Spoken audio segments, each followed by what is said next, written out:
Bonjour, bienvenue à ce message lumière de la famille Myriam.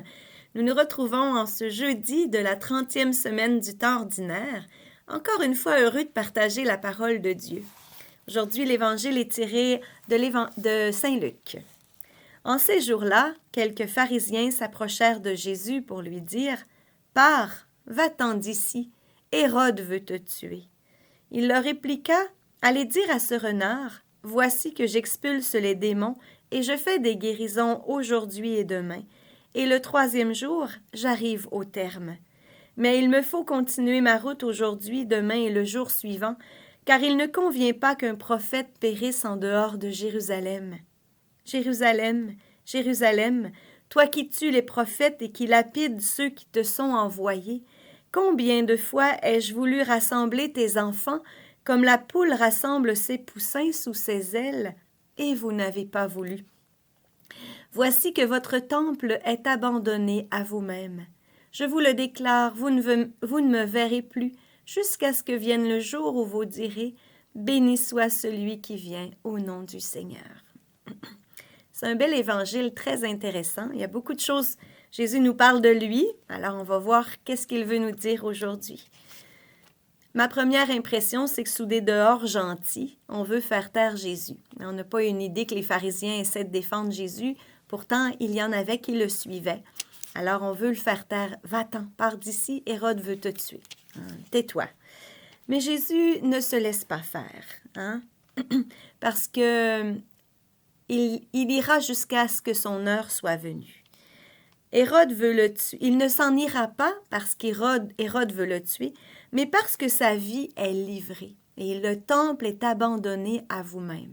Et Jésus, dans l'évangile de Saint Jean, il parlait du temple et détruisez ce temple et en 3 jours je le rebâtirai. Il parlait de son corps. Alors votre temple est abandonné à vous-même.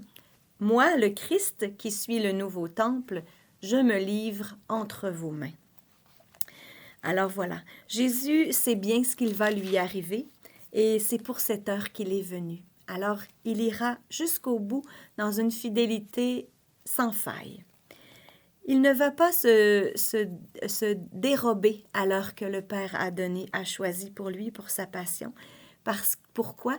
Parce qu'il veut rassembler dans l'unité les enfants de Dieu dispersés. C'est vraiment le souci de Jésus. Et nous sommes dans les textes des dernières semaines de l'année. Alors, on sent ce feu pour rassembler dans l'unité. On va aller jusqu'au bout, jusqu'au but de la passion de Jésus. Alors, Jésus est venu pour cela et pour accomplir l'Écriture. Et c'est cela qui fait sa joie. Ça doit être aussi la nôtre. Qu'est-ce que le Seigneur attend de moi? Chercher ce que le Seigneur veut pour moi. Dans les petites choses, il y a les grandes, naturellement. On a peut-être déjà fait des grands choix de vie, mais dans les petites choses, le Seigneur a aussi un projet d'amour pour moi. Un petit contact d'espérance, un sourire, un encouragement, un petit sacrifice, un temps de prière supplémentaire. Il faut se laisser inspirer par le Seigneur, par l'Esprit Saint qui parle à notre cœur et qui nous conduit, lui, dans ce chemin que le Seigneur a pour nous. Alors le Seigneur veut accomplir le salut pour toute l'humanité. C'est pour ça qu'on va dire « Béni soit celui qui vient au nom du Seigneur. Béni, béni. » Alors je pense qu'aujourd'hui, on pourrait passer toute la journée en bénissant le Seigneur pour le salut qu'il est venu nous apporter, pour le salut qu'il veut faire dans nos vies et qui s'accomplit à travers nos petits oui. Soyons attentifs à ces petits oui que le Seigneur attend de nous et bien lui fera le reste qui parfois peut être impossible à nos yeux, mais qui pour lui est possible parce que rien ne lui est impossible. Je te souhaite une belle journée. Au revoir et à demain. Jésus, ma vie.